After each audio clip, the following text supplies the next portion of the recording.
be seated and children can go to children's church.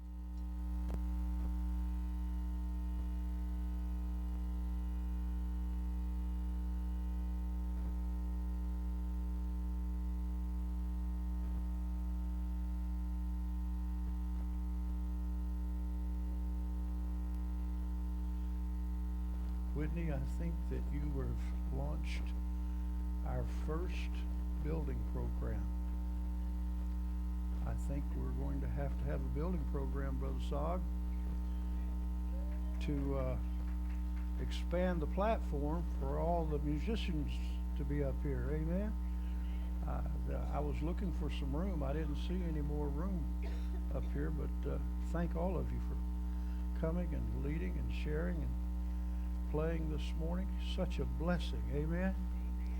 Such a blessing to have all, and glad you're here this morning too. Had the privilege last night to go to Whitestone and hear Wes Hampton sing. Wes sings with the Gaither Vocal Band, and he and his family were guests at Whitestone to do a concert over there. And as I was going out the door, I'd already talked to one of his children, so I knew pretty much the schedule. They were going to sing last night and kind of chill out today before they went back home to Birmingham. And so when I got to Wes to shake hands with him, I introduced myself to him and told him about our church. And I invited him to come worship with us this morning, he and his family. And then I looked at him and I said, I don't want you to sing. And he kind of looked at me like, what? I said, nope, don't want you to sing, just want you and your family to come worship with us. And he has 4 children, 4 beautiful boys. And it kind of took him back, like, I've never been asked to come to church and not sing, and you're asking me not to sing. I'm a singer, but it was a great blessing. And he said, he told me, he said, I've never been asked to come and just worship. I said, brother, we just want you to come and worship. And God's blessed you and talented you. Just your coming, your family would be a blessing. And so evidently they slept in this morning because they weren't able to come. But I'm just grateful for the opportunity to be able to invite them to come. I want to conclude our series in Colossians this morning. And I'm going to be talking about Paul's admonition to the church at Colossae. What he told them as their position was now in the community. A lot of churches don't know their position in the community. A lot of churches have just become organizations that meet together, fellowship, have meals, get up and go home. It seems as if a lot of churches have lost their vision for what they're to be all about. I think that's why we see the skylines in our communities dotted with church buildings and none of them growing, just stagnant growing. And if a church is not growing, folks, it's dying. Attrition will take the life out of a church. If we don't continually reach out to people and encourage them, bring them in to become a part of the fellowship and the spreading of the gospel, the church just becomes another group of people, and that's it. The church is not just a group of people. The church is a living organism. It's the body of Christ in our world. Amen? We represent Jesus Christ. And we have to be about the commission that he has given us to take the message of the cross and share it with our world. What's going to change our world? It's not going to be the politicians, no matter how hard they try. They can't change our world. It's not going to be some fantastic, brilliant idea that brings industry and growth to a community. That's not going to change our world. Passing laws to restrict freedoms of people is not going to change our world. I'm telling you, I watched all the news events this week since I've been laid up about the shootings in El Paso and Dayton. And everybody was getting on their bandwagon and on their stump screaming about gun control or this control or that control. But did you realize, and they said this, but I don't think they realized what they said when they said it. Both of those shooters, both of those young men, bought their weapons totally legally in the system. No laws are going to change that. I'm sorry. Because if laws would change it, there are already laws on the book to change it. Let me give you a quote of one of them, all right? Thou shalt not kill. That didn't stop either one of them. Laws are not going to prohibit or stop what's happening in America. The only thing that's going to stop what's happening in America is a revival of faith in Jesus Christ. That's what's going to change America. And that's what's going to stop the violence. Not the rhetoric of the Republicans or the Democrats or the independents. What's going to change America is a change of the heart of America.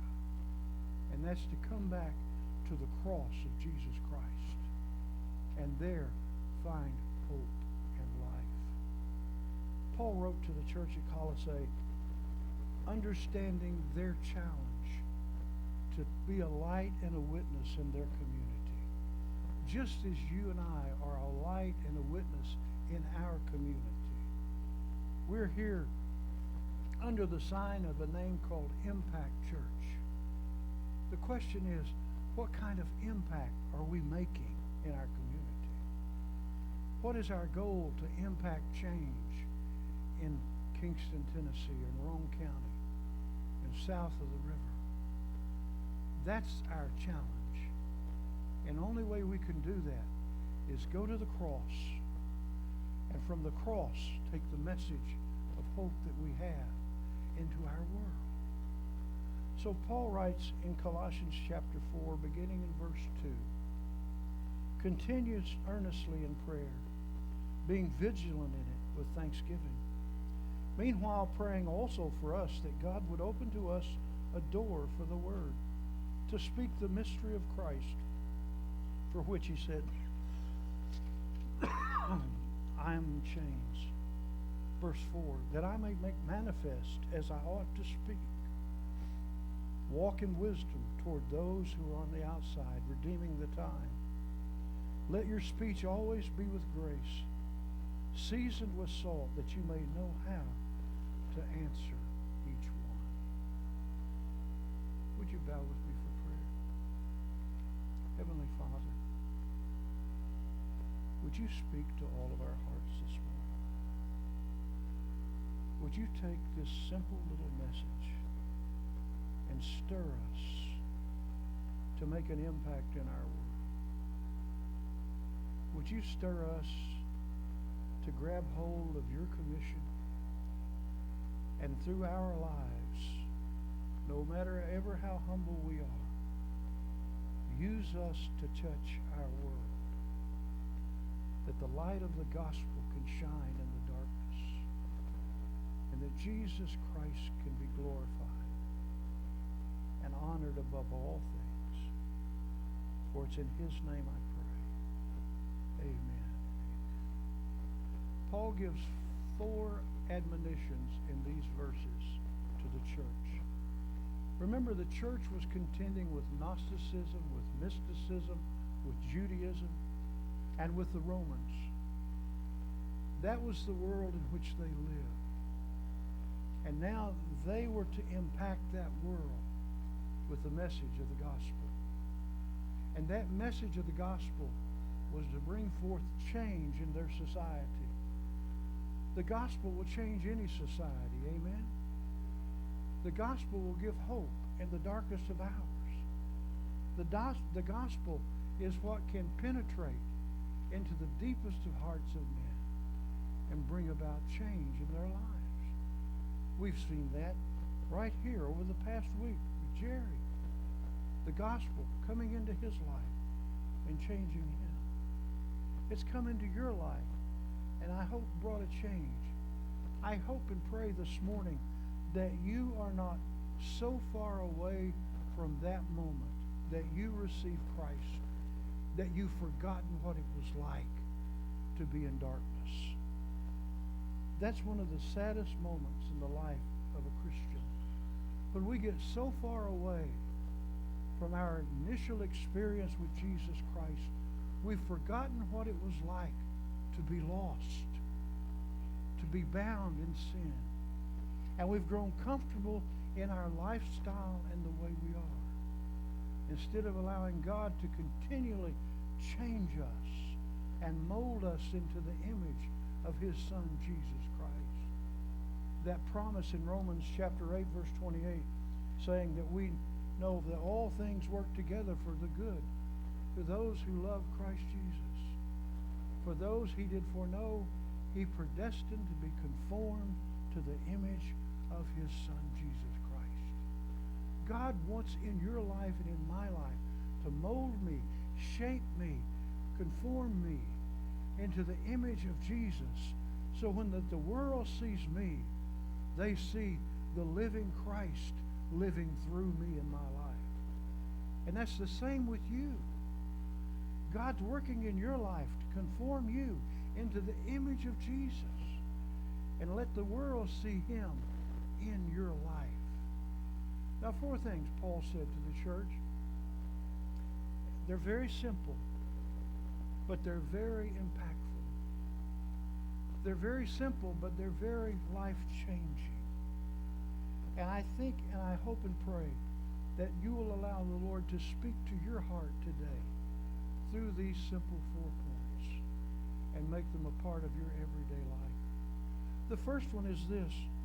Paul said, I want you to be consistent, continuing earnestly and vigilantly in prayer with thanksgiving. What Paul's saying is, I want you to be persistent in prayer in all things. Let me tell you something, folks. Prayer is our power. Without prayer, we are powerless. Any church that doesn't pray is powerless. F.B. Meyer said, the famous preacher of yesteryear, made this statement. He said, the tragedy in the church today is not unanswered prayer. It's unoffered prayer. We have forgotten how to pray.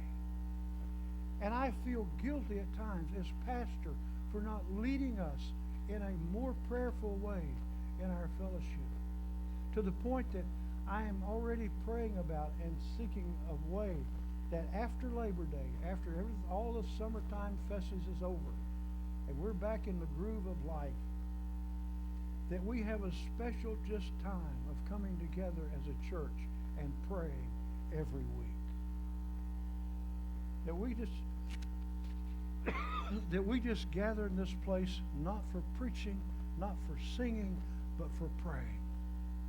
And that becomes a priority for our church. Because if we're going to have the power of God, we've got to seek the face of God in our fellowship. Amen?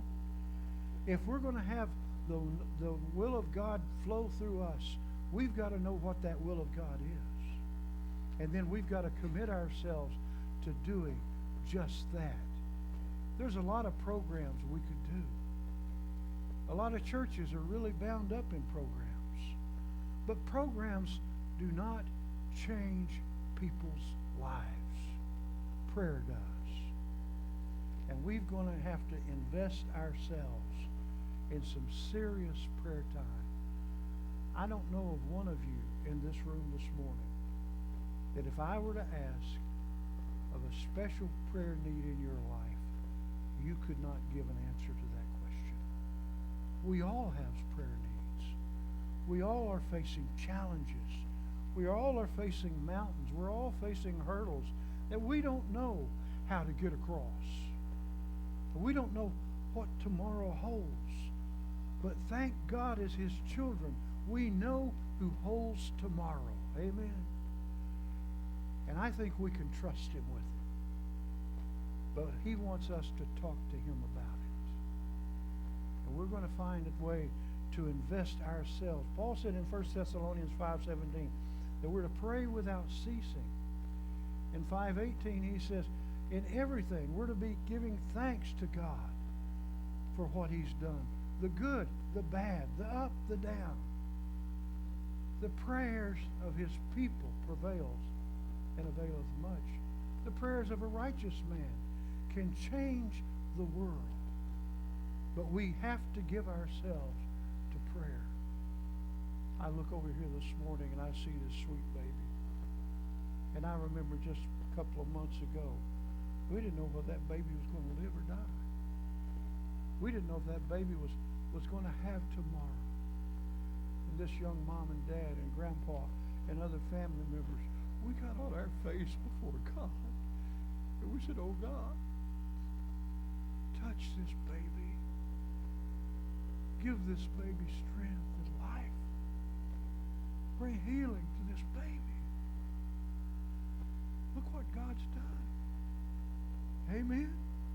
I think God deserves a hand clap for that, don't you? Amen. God answers prayer. But He doesn't answer prayer that's not asked. You can't think about it. You got to speak it. It's got to come out of your lips and go before the throne of grace for Him to work in our lives. Charles Haddon Spurgeon said, a prayerless church is a powerless church. Oh, I think if I look over the landscape of Kingston at these 18 churches inside the city limits of Kingston, I look down this valley and I see the 5 churches that are within 5 miles of where I'm standing this morning. What do you think would happen if all of these churches just got on our face before God and said, oh God, change us to change our community? You think we could stop the flow of drugs? You think we could see families brought together and healed? You think we could see change come about in the lives of this county? I think we could, folks. I am just foolish enough to believe that. And I'm going to believe that till the day I die. God can bring change if we ask Him, if we seek Him. Paul said to the church at Colossae, be persistent in praying. Paul knew what they were up against. He knew the fight the devil was putting up. He knew the blinding power of Gnosticism and mysticism and Judaism. He knew the power of the Roman government. And he knew the only power greater than all of those was the power of God, and that power to be released in that church. Or that church wouldn't survive. The second thing is, Paul admonished the church to support the spreading of the gospel. Listen to what he said. Meanwhile, praying for us that God would open the door for us and for the word, that I might speak the mystery of Christ. Our purpose is to spread the gospel. Our purpose is to get the message of Jesus Christ outside the walls of a building. Our purpose is to take the message of hope to our job place, to the marketplace, to the school, to the neighbor, wherever we go. To take the message that we have and share it. But God has to open the door to have the sharing available to us. God has to prepare the heart of that neighbor. God has to prepare the heart of that coworker.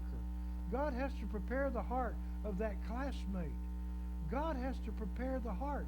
And so Paul says, pray that God would prepare the heart and open the door for me to share the gospel. We need to pray that way too. That God would open the door, prepare the hearts for those in our world, that we can share the witness that we have in Jesus Christ. That we can pray for that power, that we can pray for that door to be open, that when we have the opportunity, we can share the hope that's within us. Paul's admonition was for the church to be involved in spreading the gospel. Let me tell you something, folks. There's no other organization in the world going to spread the gospel. Did you know that? The Elks, the Moose, the Hooks, the Horns, the Republicans, the Democrats, nobody else is going to spread the gospel. If the gospel gets spread, it's going to be because we spread it. If the gospel touches the world, it's going to be because we blab the gospel. And let me ask you this. What other church is going to do that?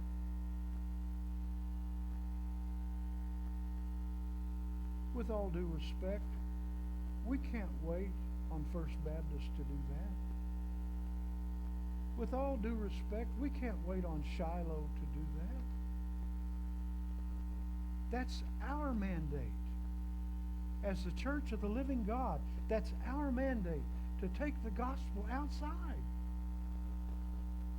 To be that witness and to pray that God would give us that power. Let me ask you something. Put this on priority on your prayer list. Would you pray for Brother Rodney to have opportunity to share the gospel this week?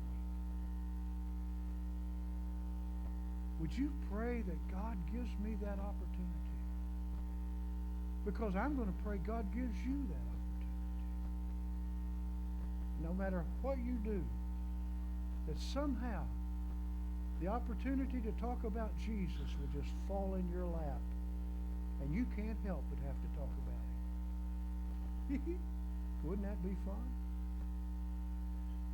God just puts the opportunity right in front of you. And I'm going to tell you what's going to happen. When God puts that opportunity right in front of you, it's going to scare you to death. You're going to start shaking. You're going to get nervous. And you're going to think, what do I do now? And the Holy Spirit's going to say, start talking about Jesus. Because yours are the lips he wants to use to talk about Jesus. Spreading the gospel is a mandate to the church. Being persistent in prayer is a mandate to the church. The fourth thing is this. Paul said in verse 5, walk in wisdom to those who are outside, redeeming the time. What's he mean, walk in wisdom? He simply means live out your faith. Live it out. Don't be ashamed of it. In your world, live out what you believe, what you know to be right. Let the world see that in you. Listen, the Bible tells us in 2 Corinthians chapter 5, verse 17, when you come to Christ, old things pass away. All things become new in your life. I'm going to tell you something. This week, as you know, I've had a few bad days of late. This week, I laid on a CAT scan table, and I watched a doctor take a needle that long. Maybe it was that long. I don't know. And he said, this is going to sting a little bit. And I'm thinking, you reckon? And the nurse patted me on the shoulder. She said, don't worry. I got some stuff going in. You ain't going to feel it. She said, well, you may feel it, but you ain't going to care that you feel it. He stuck that needle in me, and he watched on that screen as he saw that needle go. And I'm watching the screen, and I'm watching him, and I'm watching the screen. And in a few minutes, he starts pulling the syringe back on that needle. And then he pulls it out. And he holds it up. And I'm telling you, it was ugly. And he held that over. I'm laying there flat on my back, and he holds that up where I can see it. And he held it up in my face, and he said, "You ought to start feeling better now." And I looked at him and I said, "You reckon? That was ugly." He said, "You ought to start getting better. You ought to start being different now. If you have Jesus Christ as your Savior, you ought to start being better now. You ought to start living differently now. Because all of that old dirty sin that was in your heart, Jesus has taken away. Amen? All that old demonic control that was in you, Jesus has set you free from. Whew. I'm telling you, that's about to make me shout. Paul said to the church, start living out what God has put in you. Start showing the world the difference He's made in your life. Let me say quickly, and I don't mean to be negative or ugly here, but if you've not had a changing experience in your life with Jesus Christ, you've not experienced Jesus Christ. You can't experience Jesus and not be changed. Just ask the leper who was freed from his leprosy. Just ask the demonic who cut himself and ran among the tombs. Just ask the lame man who picked up his pallet and walked home. Jesus changes lives. And if He hasn't changed your life, friend, come to Him today. Let Him change your life and give you a new beginning. Paul admonished the church to live out, to model Jesus in their world. You see, what makes people different is Jesus. What brings people to God is the change they see in us. If they hear the same old verbiage, if they see the same old habits, if they see the same old lifestyle in us that they're living in their world, why should they want to come to our world? That's the question to ask. Walk in wisdom before the world. Show the world the difference Jesus Christ has made in you. Which brings me to the last admonition, and it's found there in verse 6. He said, let your speech always be with grace, seasoned with salt, that you may know how you ought to answer. What? Let God take control of your lips. Bottom line. Let God change your vocabulary. Don't be that stern, hard-nosed, ugly person you were. Let grace come through you. Years ago, I used to listen to a lot of preachers on the radio Sunday afternoon. And this one old fella out of WLIL over in Lenore City, was that the name of the radio station, WLIL? They had 30 minutes of preaching, 30 minutes of preaching, 30 minutes of preaching. You could hear anything and everything that afternoon. And this one old boy, he was waxing eloquent. Excuse me. He said, the world's just full of sinners, and the world's going to hell. And if you don't get saved, you're going to die in your sin, and you're going to hell, glory to God. I said, did he just say what I thought he said? You're going to die and go to hell? Glory to God. God doesn't get any glory in you dying and going to hell. God doesn't want you to die and go to hell. God wants you to die and go to heaven. 1 Peter 5:7 says, God's not willing that any perish, but all come to repentance and faith in Christ. If you die and go to hell, you go because you turn your back on the cross. Paul said, listen, let your words be drawing to your folks. Don't condemn them. Speak grace to them. Love them. Be soft in your message of hope. Don't take your Bible and beat them over the head and say, because you're doing that, you're going to die and go to hell. Bless God. I can wax eloquent every now and then if you really wanted to hear something. My wife said, you better not. You notice I skipped over the passage about husbands and wives. I didn't preach on it. I didn't want to confess about my wife treating me badly. I'm teasing. And I don't want her confessing about how I treat her either. Walk in wisdom. Talk with grace. You're not going to win somebody to Christ by condemning their lifestyle. You're going to win somebody to Christ by loving. Warts and all. I mean, after all, folks, think about it for a minute. Jesus loved you, warts and all.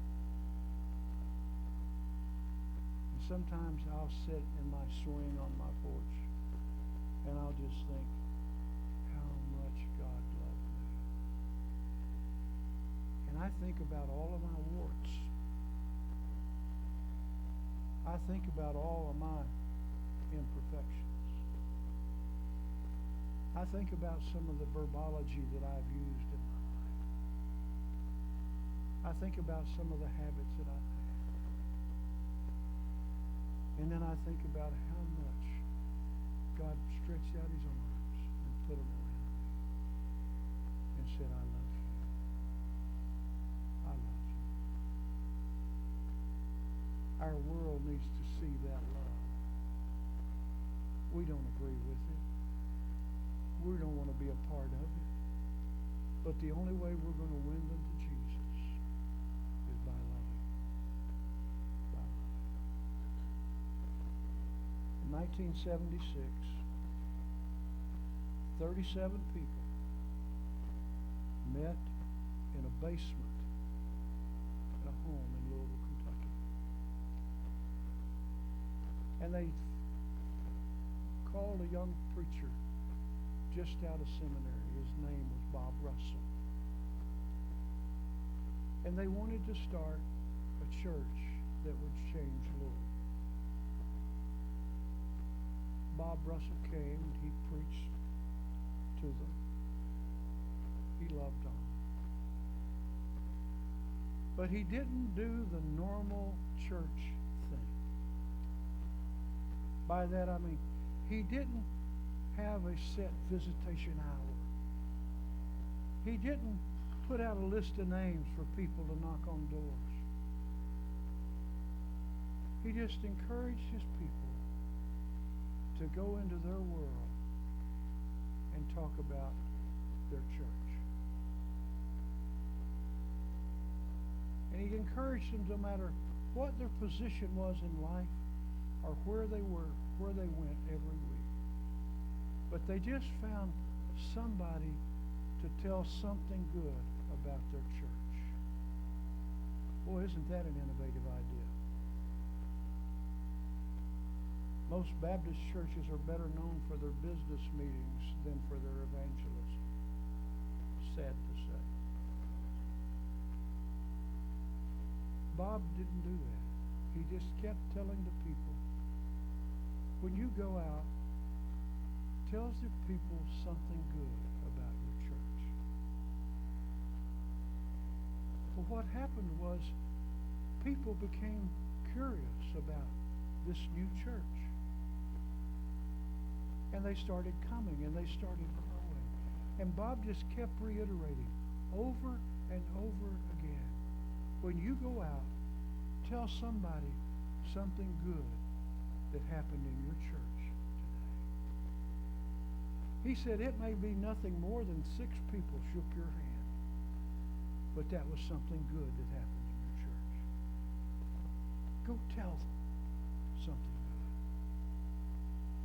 He said, you go tell them something good happened and invite them to come. He said, I'll tell them the gospel when they get here. But he said, I can't tell them the gospel unless they come. So go tell them.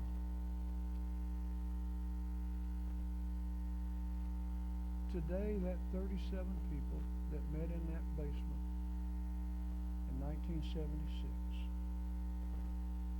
will gather in a $100 million facility, and 25,000 plus people will come and worship in that church.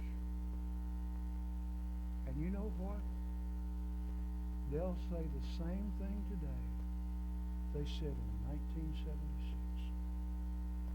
When you go out of here today, tell somebody something good that happened in your church today.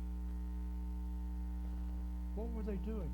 They were creating a thirst because they knew how dry and how thirsty society is for hope. And just with the simple message, something good is happening here, they came. They took members out of, listen to this. They took members out of every Baptist church in Louisville, Kentucky, because something good was happening there and nothing was happening in their church. They took almost a third of the Catholic diocese in Louisville to their church because they had life and people were tired of the liturgy and the formalism of religion. They had life in their church. And the life in their church drew people like moths to a light in the darkness. And is still doing that today. So Impact, I want to challenge you this morning. You want to see these chairs filled? You want to see this expand to be something bigger? When you go out of here this week, you tell somebody something good that happened here today. If nothing more than the preacher didn't preach an hour, you tell them something good happened. If this church, Impact Church, is going to grow and be what God wants it to be, we have to put our hand to the plow and take responsibility for somebody new walking in that door next Sunday. And we have to take the burden of praying that God would use us to bring somebody through that door next Sunday.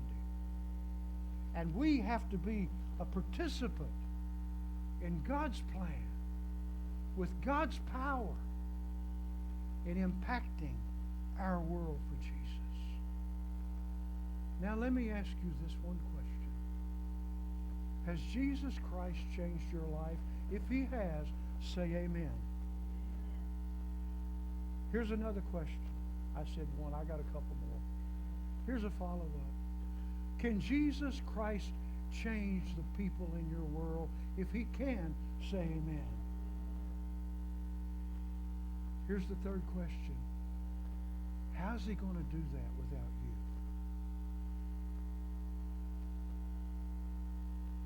I'm pleading. I'm begging. If I could get emotional, and I don't have any problem with that, believe me, with tears, I would ask you, please, please, make your church a priority. Not for me, not for you, but for the King we serve and for his kingdom. Let's put him first and see what he can do in this place. Amen.